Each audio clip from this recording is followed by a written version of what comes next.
Olá, pessoal. Eu sou a professora Marcela Monteiro, lá da Universidade Federal Rural da Amazônia, do campus de Tomé-Açu.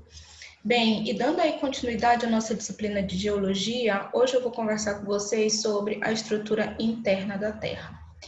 Bem, existem diferentes maneiras, diferentes métodos de investigação quando se trata de estudar o interior da Terra. Um desses métodos é o chamado método direto, que é aquele método quando se tem uma amostragem da rocha, pode ser uma rocha extraterrestre aí do sistema solar, ou uma rocha que seja aí oriunda da crosta ou do manto. Esse método, ele é muito bom porque você tem ali o objeto de estudo em mãos, que seria um corpo rochoso, entretanto, ele tem algumas limitações. Aqui nessa foto vocês podem ver, por exemplo, um exemplo de sondagem, que seria aqui toda essa estrutura montada e aqui os tubos da sonda com material rochoso. Esse método, apesar de ser muito bom, a limitação dele é porque é muito difícil perfurar áreas aí com quilometragens muito grandes. Então, se a gente pensar que existem áreas, só a crosta, por exemplo, a crosta terrestre, em alguns pontos ela chega a 80 quilômetros, é muito difícil fazer uma sondagem, que pegue aí todos esses quilômetros. Na verdade, a sondagem mais profunda que se tem conhecimento, ela é de 12 quilômetros apenas, o que representa 0,2% da profundidade do interior da Terra. Então, apesar de ser eficiente, tem a limitação. Outro tipo de se obter essa amostragem de rochas é através dos chamados xenólitos mantélicos. Então, o que são esses xenólitos mantélicos? Como vocês podem ver aqui nessa figura, eles são fragmentos de rochas envolvidos por uma rocha maior. Esses xenólitos mantélicos, eles afloram na superfície durante o extravasamento do magma. Então, aqui o magma basal, um magma sendo levado à superfície e chegando à superfície devido a uma erupção vulcânica, e no meio desse magma aí, algumas rochas vocês podem ver que seriam os xenólitos mantélicos. Então, é uma rocha de profundidade que chegou à superfície devido a esse processo. Aqui vocês conseguem ver o tubo de uma sondagem. Vocês percebem aí rochas mais escuras, bem escuras, acinzentadas e algumas até esbranquiçadas. Esse material, ele sai no tubo da sonda e aí a partir daí você pode estudar os diferentes minerais, que constituem a rocha, o local que foi sondado. E aqui à direita vocês veem um meteorito, que também é considerado aí um meio de se estudar as rochas da Terra. Por que o meteorito, mesmo que ele venha aí, de corpos extraterrestres, ele é interessante para se estudar características da Terra. Porque lembrem-se lá nas aulas passadas que nós conversamos que o sistema solar ele foi formado ao mesmo tempo e que a constituição rochosa dos materiais é muito semelhante, inclusive também a constituição gasosa de alguns planetas. Então, ele serve como um exemplo de alguns tipos de rocha que ocorrem aqui no planeta Terra. Bem, outro método de investigação também bastante eficiente é o afloramento de rochas na superfície, que seriam aí as cadeias montanhosas, grandes cordilheiras. Quando uma placa tectônica, quando elas têm movimento convergente, como vocês estão vendo aqui, não é uma placa, aqui seria a placa de Nazca e a placa da América do Sul. Essas placas convergendo, uma delas tende a ter esse movimento diz que é o chamado soerguimento, Uma delas tende a esse movimento ascendente. Então, o que acontece? Essa placa que tem o movimento ascendente acaba levando o material que estava no interior da Terra para a superfície. Então, aí é uma outra maneira, de se estudar o interior da Terra. Quando esse material que aflorou na superfície durante o soerguimento, ele é formado por crosta oceânica e manto, uma sequência dessas rochas da crosta e manto, ele recebe o nome de ofiólito, como vocês podem ver aqui nessa figura, uma sequência aí de diferentes materiais que aflorou devido ao soerguimento de rochas. Bem, além do método direto, também existe o chamado método indireto. que nada mais é do que aquele método baseado aí no estudo das ondas sísmicas, né? Entra no campo da geofísica. O método indireto, gente, das ondas sísmicas ocorre basicamente através de ondas, né, que penetram no interior da Terra. Essas ondas, elas vão atravessando diferentes camadas geológicas e aí, dependendo da característica dessas camadas, elas podem sofrer refração ou reflexão. Vocês estão vendo aqui essa figura à direita com várias linhas, né? Algumas linhas mais retilíneas, outras mais tortuosas. Isso aqui é um resultado, tá? Da passagem de ondas sísmicas. Então, baseado na informação que essas ondas devolvem, pode ser traçado este tipo de linha e aí são identificadas as diferentes camadas. Por exemplo, aqui na superfície, essas ondas mais retilíneas, né, é o material rochoso do quaternário. Mais abaixo seria do Plioceno inferior e depois do Plioceno superior e depois aqui do Plioceno inferior e do Mioceno, assim por diante. As ondas sísmicas, gente, à medida que elas vão ultrapassando, à medida que elas são enviadas e vão chegando nas camadas rochosas, elas podem sofrer reflexão ou refração. Bem, durante a reflexão, o que acontece? Uma onda ela é enviada e ela incide sobre um dado obstáculo, que seria ali um corpo rochoso, e aí ela retorna ao meio de propagação, né? Ela não ultrapassa esse obstáculo, que seria aqui essa linha A, como vocês estão vendo nessa figura na direita, no canto direito superior. Já durante a refração, essa onda, ela incide sobre um obstáculo e ela ultrapassa esse obstáculo. O que geralmente ocorre é que ela tem a direção desviada. Então, esse desvio na direção vai ocorrer de acordo com a característica, composição físico-química ali, densidade do material rochoso. E esse desvio, inclusive, dá uma boa noção se aquele material ele é um material mais fluido, se ele é um material mais denso, por conta do ângulo, do grau desse desvio. Então, é basicamente assim que as ondas sísmicas funcionam e é assim que se obtém aquele tipo de gráfico que eu mostrei no slide anterior. Esses são os métodos mais comuns, tá, de se estudar o interior da Terra. Então, o que se sabe hoje sobre o interior da Terra?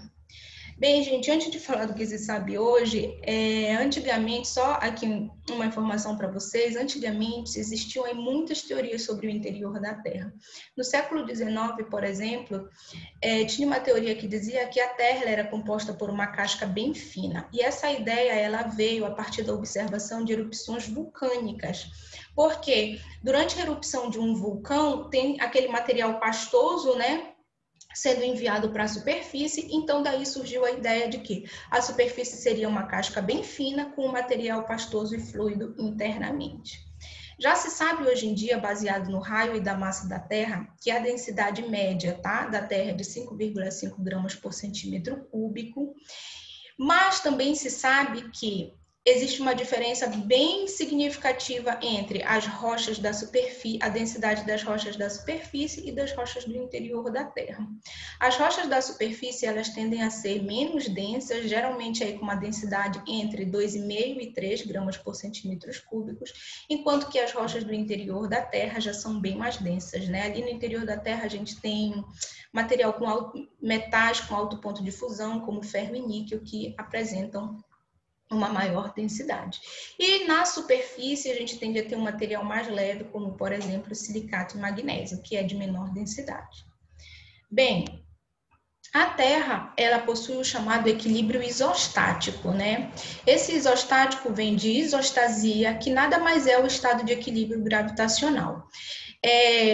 Pelo princípio da isostasia, gente, um corpo de densidade menor, ele flutua sobre um corpo de densidade maior, né? Como que se aplica isso quando a gente pensa na estrutura da Terra? Esse corpo de densidade menor seria a crosta, como vocês podem ver aqui nessa figura da América do Sul. Então, imaginem só, essa parte rochosa aqui que vocês estão vendo, seria a nossa crosta, né? Inclusive dá para ver aqui a Cordilheira dos Andes, flutuando sobre um corpo de densidade menor, que nesse caso seria o manto que está por debaixo, não é, dessa crosta. Aqui, essa parte que a gente vê verde seria a chamada crosta continental, e a parte azul, né, sobre os oceanos, é a chamada crosta oceânica. E por debaixo desta crosta, teria aí uma zona de maior densidade, que seria o manto, que é aquela zona com uma característica um pouco mais fluida. Isso, gente, é similar quando vocês pensam, por exemplo, olhem a figura de baixo aqui, uma cortiça que flutua sobre a água, né? Seria aí um corpo menos denso flutuando sobre um corpo mais denso. Seria, então, um exemplo da crosta flutuando sobre um manto. Bem, aqui tem um vídeo que fala sobre isostasia, para sanar um pouco das dúvidas de vocês. Olha.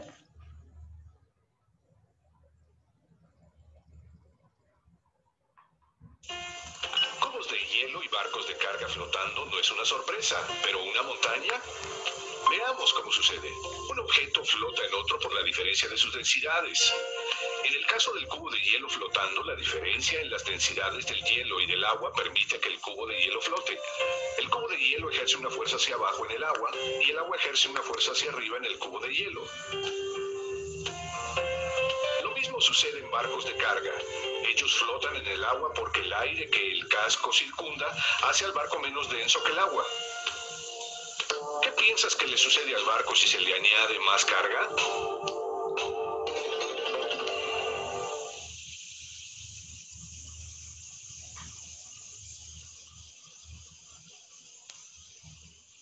Mientras más carga se añade al barco, su densidad aumenta. Si la densidad del barco llega a ser más grande que la densidad del agua, el barco se hundirá. Si la densidad del barco permanece menos que la densidad del agua, se alcanza un balance y el barco flota más abajo en el agua. Ahora de regreso a nuestra montaña. Debajo de la corteza de la Tierra está una capa llamada manto. Esta capa se extiende desde el fondo de la corteza hacia abajo unos 2.900 kilómetros al centro de la Tierra. El manto está hecho de roca fundida que fluye despacito, como melaza, o chapopote caliente espeso. Como un barco de carga en el mar, la corteza menos densa flota en la roca fundida, más densa del manto. Como el material de la corteza se mueve alrededor debido a las fuerzas climatológicas, erosión y deposición, la fuerza hacia abajo de la corteza en el manto está continuamente balanceada por la fuerza hacia arriba del manto de la corteza. El balance de estas dos fuerzas se llama isostasia. Para un ejemplo de isostasia necesitamos ver no más lejos que el río Mississippi. El poderoso río ha depositado millones de toneladas de lodo erosionado y curtido por la intemperie y partículas de arena al Golfo de México. ¿Se está llenando el Golfo? ¿Se convertirá en una caja de arena gigante debido a la isostasia? La respuesta es afortunadamente no. El peso de un sedimento adicional depositado en el suelo del Golfo causa que debajo de la corteza se hunda, así que la profundidad del agua no cambia. Como un barco de carga, la carga más pesada causa que la corteza flote más profundo en el manto. Un balance se mantiene entre el elevar y hundir del suelo del Golfo. Ahora, yo sé lo que estás pensando, si la corteza puede flotar más abajo o también flotar más arriba. Claro que sí. ¿Puedes pensar por qué?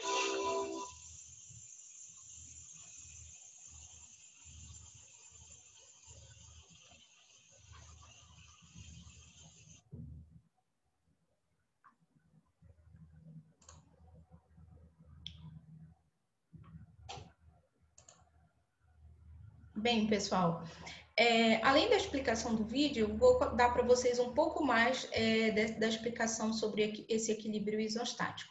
Existe a teoria de Airy e Pratt que fala desse equilíbrio. Basicamente, para Airy, a teoria funciona assim. Algumas elevações, que seriam pontos onde existe um excesso de massa, por exemplo, onde tem, né, as cordilheiras, o surgimento de montanhas, então todo aquele bloco de massa rochoso. Nesse local, esse excesso de massa ele é compensado por um aumento no que ele chama de raízes. Então, olhem só aqui a primeira figura, que seria esse modelo de Ayre. Aqui, essa zona onde existe um excesso de massa é compensada por essas raízes mais profundas, que seria aqui o que estaria entrando no interior da Terra.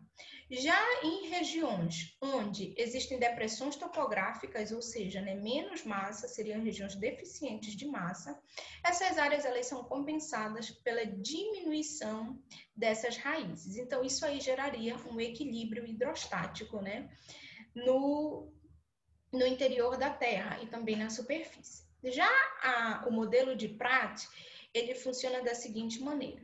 Pratt considera que tanto áreas de elevação e depressão topográfica, ou seja, áreas onde existe um excesso de massa e onde existe uma deficiência de massa, como aqui nas extremidades, elas estão em uma profundidade fixa. Como vocês podem ver aqui, as raízes estão todas na mesma profundidade. Entretanto, o equilíbrio é dado nessas áreas por conta que áreas com muita massa possuem densidade menor, olha aqui o símbolo da densidade, e áreas com pouca massa, como que a gente vê aqui nas extremidades, possuem uma densidade maior. Então, seria um bloco menor de alta densidade, sendo compensado por um bloco maior de baixa densidade.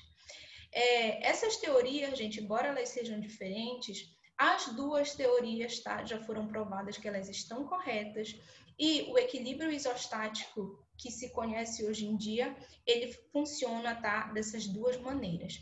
Tanto existe o compensamento aí pelas raízes, como no modelo de Ayre, e também existe esse compensamento pela diferença de densidade, como explicou Pratt. Gente, o equilíbrio hidrostático, a isostasia, ela é muito estudada em algumas determinadas áreas do globo. Por exemplo, em regiões polares, Vocês sabem que regiões polares sofrem, ao longo aí da idade da Terra, essas regiões já passaram por um congelamento, por um descongelamento. Então, se a gente olhar aqui essa parte do globo, vocês estão vendo essa área esbranquiçada aqui? Isso aqui seria uma imagem do Pleistoceno, aproximadamente 18 mil anos atrás. Então, esse bloco de massa aqui, ele exerce um peso sobre a crosta. Atualmente, esse bloco ele já foi derretido. Então, vocês estão vendo aqui, só tem um pedacinho branco. Então, o que acontece nesse caso, Quando um bloco que exercia um peso faria aumentar a densidade ali, quando ele já não existe mais. Bem, esse caso ele é estudado na Escandinávia. E aí os cientistas chegaram aí à conclusão de que lá existe uma elevação continental de aproximadamente 1 centímetro por ano, por conta justamente do derretimento desses blocos de gelo. Então, olha aqui a figura esquerda. Eu tenho aqui um glacial, um corpo de gelo, que está causando uma pressão sobre a crosta. Então, nesse ponto, a crosta sofre subsidência, que seria aí o afundamento. Entretanto, quando esse bloco derrete, acaba que a crosta ela retorna a uma posição aqui, que eles chamam de rebound, que seria um movimento ascendente, por conta de que toda essa pressão causada pelo gelo, já não existe mais. E aí, para compensar a perda dessa pressão, a crosta compensa isso nesse movimento ascendente. Isso aí seria um caso, do princípio isostático atuando no globo. Bem, essa primeira parte da aula fica por aqui. Se vocês tiverem qualquer dúvida, vocês podem entrar em contato comigo, a fim de tirar essas dúvidas. Eu espero que vocês tenham desfrutado e entendido o assunto de hoje.